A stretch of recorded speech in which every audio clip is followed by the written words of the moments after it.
Hi. மாடு பற்றி ஒரு வீடியோ போட்டிருந்தேன். ஃபஸ்ட்டு மாடு வாங்கியிருக்கேன் சொல்லி அதுக்கு நிறைய வியூஸ். என்னை பொறுத்த வரைக்கும் என்னோடய வீடியோஸில் அதிகமாக இந்த வீடியோ தாங்க வியூஸ் போயிருக்கு. ஸோ நிறைய பேருக்கு மாடு பிடிக்குதுன்னு நினைக்கிறேன். மாடு வாங்கணும்னு ஆசைப்பட்டு ஆனால் வாங்க முடியாமல் இருப்பீங்கன்னு நினைக்கிறேன். எனக்குமே ரொம்ப நாள் ஆசைங்க கண்டிப்பாக வாங்கணுன்னு. அது ரொம்ப கஷ்டம்னு எல்லோரும் சொல்லிக்கிட்டே இருந்தாங்க. ஒரு பயம் இருந்தாலும் அந்த இன்ட்ரெஸ்ட் போகவே இல்லை. எப்படியாவது ஒரு மாடு வாங்கினோம், எவ்வளோ கஷ்டப்பட்டாலும் பரவாயில்ல, ஒரு டைமாவது ஹேண்டில் பண்ணி பார்த்துடணும் அப்படின்னு சொல்லிட்டு. ஏன்னா அந்த ஆரோக்கியமான பால் அது குடிக்கிறதுக்கு சீரியஸாக நம்ம சொந்த மாடு இருந்தால் தான் அது நம்மளுக்கு கிடைக்கும். அது ஒரு பிளெஸ்ஸிங், வரம். பாக்கெட் பாலெல்லாம் உண்மையாலுமே சுத்தமாக பிடிக்காது. இத்தனைக்கும் பால்கார்கிட்ட வாங்கிட்டு மற்றவங்கக்கிட்ட பால் வாங்கும்போதே பாக்கெட் பாலெல்லாம் சுத்தமாக வாங்கினா குடிக்கவே பிடிக்காதுங்க. கண்டிப்பாக வெளியே யாராவது கெஸ்ட் வராங்கன்னா காஃபி வச்சுட்டு மீதி வேஸ்ட்டு தான் பண்ணுவோம். அதெல்லாம் எனக்குமே குடித்ததே இல்லை. நாங்கள் வில்லேஜில் இருக்கிறது இது ஒரு பிளெஸ்ஸிங்க என்னை பொறுத்த வரைக்கும். நிஜமாக சிட்டிக்குள்ளெல்லாம் எத்தனை பேருக்கு இந்த பிளெஸ்ஸிங் கிடைக்கும்னு தெரில. இப்போ இந்த மாடோட பால் பயங்கர திக்காக இருக்குங்க. டேஸ்ட்டு, அந்த மனம் எல்லாமே நல்லாயிருக்கு. சொந்த மாட்டுப்பால் இவ்வளோ நல்லா இருக்குமான்ற ஒரு ஃபீல் வருது. ஆக்சுவலாக நான் இதெல்லாம் எதுக்கு க்ளோஸ்அப்பில் காமிச்சிட்ருக்கேன்னா இந்த ரீசன் சொல்கிறேங்க. மாடு வாங்கினா அனுபவம் எப்படி இருக்குன்னு ஷேர் பண்ணுறேன். ஆக்சுவலாக இன்னும் த்ரோட்டு சரியில்லை, கொஞ்சம் மறுபடியுமே இதாகிட்டே இருக்குது. ஒரு வேளை மாடுக்கிட்டேயே அதிகமாக டைம் ஸ்பெண்ட் பண்ணுறதுனால வர இன்ஃபெக்ஷனாக என்னன்னு தெரியல. பால் கறக்கும் போதெல்லாம் அது பக்கத்துலேயே இருக்க, அதனால ஏதாவது இன்ஃபெக்ஷன் ஆகுதா இல்லை அது சூடு அதிகம்னு சொன்னாங்க மாடுக்கிட்டேயே இருந்தால். அந்த மாதிரி ஏதாவது இன்ஃபெக்ஷனான்னு தெரில. ஆனால் என் த்ரோட்டு ரொம்ப அடிக்கடி இன்ஃபெக்ஷன் ஆகிட்டே இருக்குது. குரல் இன்னுமே கொஞ்சம் தெளிவாக வரலங்க. நானும் இது சுக்கு காஃபி எல்லாம் ஹோம்மேடாக ட்ரை பண்ணிகிட்ருக்கேன். பார்க்கலாம், நெக்ஸ்ட் வீடியோலையாவது வாய்ஸை கரெக்ட் பண்ணுறேன்னு பார்த்துக்கலாங்க. அப்புறம் இது தோட்டத்துக்குள்ளேயே கட்டியிருக்கேன். நான் ஆல்ரெடி சொல்லியிருக்க பழைய வீடியோஸ் எல்லாம் நீங்கள் பார்த்துருந்தீங்கன்னா தெரியும். எங்கள் வீடு எல்லாருமே மாமாவுக்கு அண்ணன் தம்பிங்க 4 பேர். ஸோ எல்லார் வீடுமே ஒரே தோட்டத்துக்குள்ளே தான் இருக்கும். அது போக வீடு போக மற்ற இடம் எல்லாமே நாங்கள் ஏதாவது விவசாயத்துக்கு யூஸ் பண்ணிக்குவோம். சொந்தமாக 4 பேரும் ஏதாவது போடுறோன்னா அங்கங்கே பார்ட்டாக பண்ணிக்குவோங்க, ஏதாவது செடி வளர்க்குறது. ஸோ நானும் இப்போது சோளமும் அந்த மசால் பில், அந்த பில் பேர் நேப்பியர்னு நினைக்கிறேன், கரெக்டாக தெரியலங்க. அது அந்த குச்சி இன்னும் சித்தப்பா அத்தை அவங்கெல்லாம் மாடு வச்சுருக்காங்க. ஸோ அவங்க வளர்த்துறதுனால அவங்கக்கிட்டேருந்து வாங்கிட்டு நடவு போட்டிருந்தேங்க. அது போக தோட்டத்தில் கொஞ்சம் இடம் அங்கங்கே சும்மா தான் இருக்குது. இன்னும் எல்லா இடத்துலையுமே போட்டு விடலான் இருக்கேன். பிகாஸ் ஒரு மாடுன்றனால என்னால் சமாளிக்க முடியும். நான் காமிக்கிறேங்க சோளப்பயிரை விதைச்ச இடத்த. ஃபஸ்ட்டு 4 மாதம் ஆச்சு ஃபஸ்ட்டு விதைச்சது. அப்புறம் செகண்டாக விதைச்சது இப்போ தான் ரீசெண்டாக ஒரு 1.5 மாதத்தில் மறுபடியும் விதைச்சி விட்டேன், கொஞ்சம் க்ளீன் பண்ணி அந்த இடத்த. அதுக்கு முன்னாடி மசால் பில் அந்த நேப்பியர் ஃபஸ்ட் லைன் 3 ரோ நானே யூஸ் பண்ணிக்கிட்டு 3 ரோவில் வச்சுருக்கேங்க மாடுக்காகன்னு. ஒரு மாடுனா இதுவே போதும், இதை வச்சு சமாளிச்சுக்குவேன். பட் மாடு சப்போஸ் அதிகமாக பண்ணுறேன், இப்போ 2 மாடு வாங்கலான்னு ஐடியா வந்துச்சுன்னா இன்னொரு 4-5 மாதம் கழித்து எனக்கு இன்னும் தீனி வேணுங்க. அதனால என்னோடய அத்தையோட அம்மா கிட்ட அம்ச்சிக்கிட்ட 1 கிலோ மக்காச்சோள விதை கேட்டு வாங்கி வச்சுருந்தேங்க. ஸோ அது இன்னும் விதைக்கல. அது கிட்டத்தட்ட 2 மாதம் ஆச்சு அது வாங்கி வச்சு. பூச்சி பிடிச்சி மறுபடியும் வெயிலில் காய வச்சுருக்கேன். அதுக்கு இன்னொரு இடம் இருக்குது, நான் உங்களுக்கு ஃப்யூச்சரில் காமிக்கிறேன். கொஞ்சம் இடம் இருக்குது, அந்த 1 கிலோ மட்டும் விதைக்கிற மாதிரி. இதுலேயே போனால் லாஸ்ட்டில் தெரியும். ஸோ அந்த இடத்துல தான் நான் விதைச்சுடலாம் மறுபடியும் மக்காச்சோளம். அண்ட் இன்னும் கொஞ்சம் வீட்டுக்கு முன்னாடி இடம் இருக்குங்க. இதே மாதிரி ஒரு பாத்தியில் அளவுக்கு இந்த லாஸ்ட்டும் அந்த லாஸ்ட்டு இடம் இருக்குது இல்லைங்களா, அதே மாதிரி ஒரு இடம் இருக்குது. ஸோ அங்கே இன்னும் கொஞ்சம் நேப்பியர் விதைச்சுடலாம் அப்படின்ட்டுருக்கு. அது நேப்பியர் தான் நினைக்கிறேன், பட் எக்ஸாக்டாக எனக்கு தெரியாதனால நான் நேப்பியர்னே சொல்லிக்கிறேங்க. இது 1.5 மாதம் சோளங்க.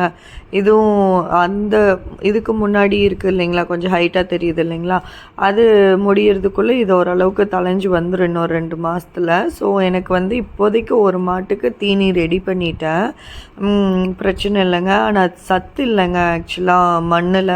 என்கிட்ட எருவும் இல்லாதனால நான் மண்புழு உரம் தான் செடிங்களுக்கு வாங்குகிறேன். அந்த மண்புழு உரம் வந்து இது ஃபுல்லாக போட்டோன்னா எனக்கு பட்ஜெட் கட்டுப்படி ஆகாது. பிகாஸ் 1 கிலோ 20 ரூபான்னு வாங்கிட்டுருக்கேன். அதனால் அதெல்லாம் நான் போடலைங்க. எதுவுமே போடாமல் இப்போது ப்ளெயினாக யூரியா போட்டால் நல்லா வரும்னாங்க. ஆனால் யூரியா கூட நான் போடுறதில்லைங்க. போடாமல் அப்படியே வளர்த்துட்ருக்கேன். அதனால் ஹைட் வந்து கொஞ்சம் அளவாக தான் வருது, ரொம்ப ஹைட் வரல சோளத்தட்டு. மஞ்சள் சோளம் தாங்க போட்டேன். ஏன்னா மஞ்சள் சோளம் விதைச்சா நல்லா பால் உற்பத்தி ஆகும் மாட்டுக்கு அப்படின்னு சொன்னாங்க. அதுக்கு மஞ்சள் சோளம் தான் போடணும்னு. அதனால் மஞ்சள் சோளம் வாங்கி போட்டிருக்கேங்க. அது போக மாடு மெயின்டைன் பண்ணுறது வந்து உண்மையாலுமே இப்போது எனக்கு ஈஸியாக தான் இருக்குது ஒரு மாடுனா. ஆனால் என்ன ஒன்றுனா, நமக்கு வந்து மற்ற எந்த கமிட்மெண்ட்டுமே இருக்கக்கூடாதுங்க. வீட்டில் வந்து சமையல் வேலை ஈஸியாக இருக்கணும், வீட்டு வேலை ஈஸியாக இருக்கணும், அது போக யாராவது சப்போர்ட்டுக்கு அட்லீஸ்ட் இருக்கணும். அது போக குழந்தைங்கள வச்சுட்டு மாடையும் பார்த்துக்கிறது ரொம்ப பெரிய சவாலுங்க எனக்கு. இப்போது கரெக்டாக காலையில் சாயங்காலம் பால் கறக்கணும், கரெக்டாக காலையில் பசங்களை ஸ்கூலுக்கு அனுப்பணும், சாயங்காலம் ஸ்கூல்லேருந்து வந்துடுவாங்க, எல்லாம் ரெடி பண்ணி ஹோம்ஒர்க் பண்ணி கிளாஸுக்கு அனுப்பி 2 வேலையும் 2மே கரெக்டாக அதே டைமிங்கில் வருது. அது வந்து எனக்கு ரொம்ப பெரிய கஷ்டமாக தான் இருக்குங்க. ஆனால் ஹெல்ப்புக்கு ஒரு அக்கா இருக்காங்க, ஸோ அவங்க வந்து மேய்ச்சி கொடுத்துட்றாங்க. பட் பால் வந்து நான் தான் கறக்குறேங்க. ஏன்னா இப்போ கறந்து பழகிக்கலாம். பால்கார்கிட்ட கொடுத்தாலும் ரொம்ப அமௌண்ட் கம்மியாக வரும். அதுவும் இல்லாமல் இந்த மாட்டுக்கு வந்து தீனி ரொம்ப கம்மி பண்ணிட்டாங்க அத்தைக்கிட்ட இருக்கும்போது. அவங்க வந்து வீட்டுக்கு அளவை தான் மோஸ்ட்டாக பால் யூஸ் பண்ணிகிட்டு இருந்தாங்க. வெளியே வந்து அதிகமாக ஊற்றலை. அதுவும் இல்லாமல் 3 மாடு இருந்துச்சு, ஒரு நாட்டு மாடு ப்ளஸ் இந்த 2 மாடு வச்சுருந்தாங்க. ஸோ இவ்வளோ பால்ன்றப்போ அவங்களுக்கு ரொம்பவே ஜாஸ்தி, கிட்டத்தட்ட ஒரு 7-8 லிட்டர் பால் பக்கம் அவங்களுக்கு கிடச்சிருக்கும். அவ்வளோ பால் அவங்க யூஸ் பண்ணாதனால தீனியை வந்து குறைச்சிட்டாங்க பாலை குறைக்கிறதுக்காக. ஸோ இப்போ வந்து 2.5 லிட்டர் தான் கறக்குது. அப்புறம் இப்போ சொன்னாங்க, நீங்கள் தீனியை மறுபடியும் அதிகம் பண்ணிங்கன்னா அப்படின்னா இந்த தவிடு புண்ணாக்கு அதை வந்து கொஞ்சம் அதிகமாக போட்டிங்கன்னா மறுபடியும் பால் சேர்ந்து கறக்க ஆரம்பிச்சிடும் அப்படின்னாங்க. அது எந்த அளவுக்கு கரெக்டுன்னு தெரியல, ஒவ்வொருத்தர் ஒவ்வொன்று சொல்கிறாங்க. ஏன்னா மாடு இப்போ வந்து சனையாக இருக்குங்க. சனையாக இருக்கான்னு கூட கமெண்ட்டில் கேட்டிருந்தீங்க. சனையாக இருக்குது, ஆனால் இன்னும் கன்ஃபார்ம் பண்ணல டாக்டர்கிட்ட. பட் பார்த்தா தெரியும் இல்லைங்களா, அப்படி பார்த்தப்போ சனியாக இருக்குன்னு தெரியுது. ஸோ அதனால் என்ன சொல்கிறாங்கன்னா, இப்போ சனியாக இருக்கும்போது மோஸ்ட்டாக அதிகமாகாது பால். நீங்கள் தீனி அதிகமாக போட்டுட்டு அப்புறம் பால் கறக்கிறத குறைச்சிட்டிங்கன்னா கண்ணுக்குட்டி நல்லா ஊறிடும், அதுதான் கஷ்டமாயிரும் அப்படின்னு ஒரு சிலர் கன்ஃபியூஸ் பண்ணுறாங்க. ஒரு சிலர் நீங்கள் தீனி போட்டால் இப்போதைக்கு பால் கறந்துட்டு தான் இருக்கீங்க, ஓரளவுக்கு அது ஒரு 1/2 லிட்டர் to 3/4 லிட்டராவது கொஞ்சம் அதிகம் கிடைக்கும். ஸோ தீனி அதிகம் பண்ணுங்கள். மாடுக்கு வந்து சத்து தான் சேரும், அதனால் பிரச்சனை இல்லை. நீங்கள் வந்து பால் கறக்கிறத நிறுத்தும்போது தீனியை குறைச்சிக்கோங்க அப்படின்னுலாம் சொன்னாங்க. ஸோ என்ன பண்ணுறதுன்னு தெரில. அடுத்த இதில் அதெல்லாமே ஷேர் பண்ணுறேங்க. இது வந்து நான் முதல் நாள்லேருந்தே சொசைட்டிக்கு ஊற்ற ஆரம்பிச்சிட்டேன்.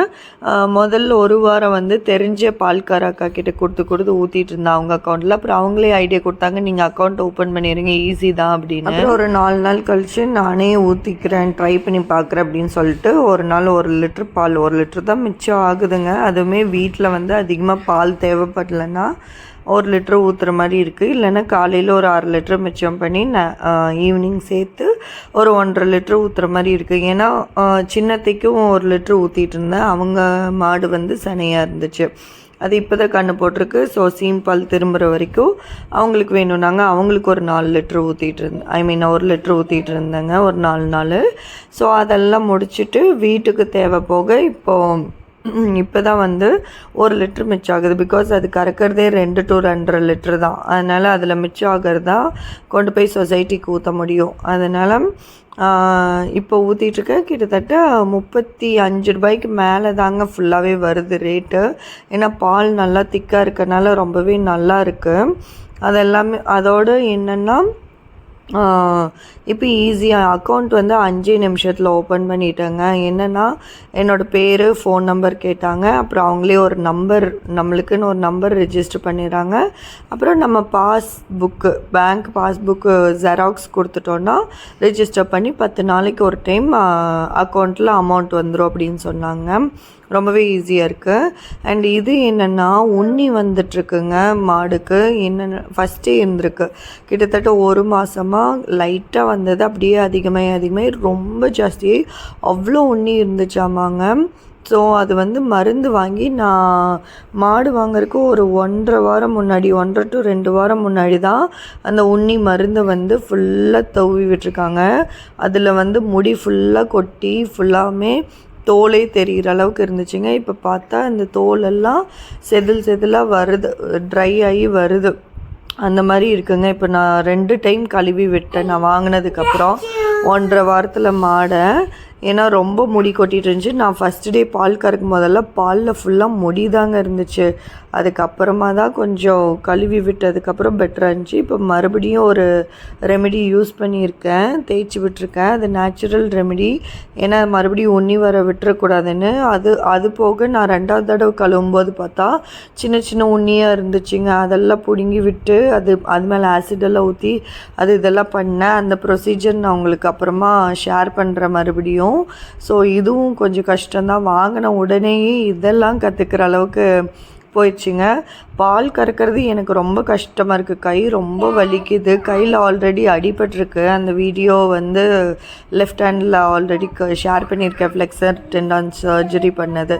அதனால் லெஃப்ட் ஹேண்டில் கறக்கிறது ரொம்பவே கஷ்டமாக இருக்குங்க. ரைட் ஹேண்டுமே கொஞ்சம் வலிக்குது. 2 லிட்ரு கறக்கிறக்கே பெரிய போராட்டமாக இருக்குங்க.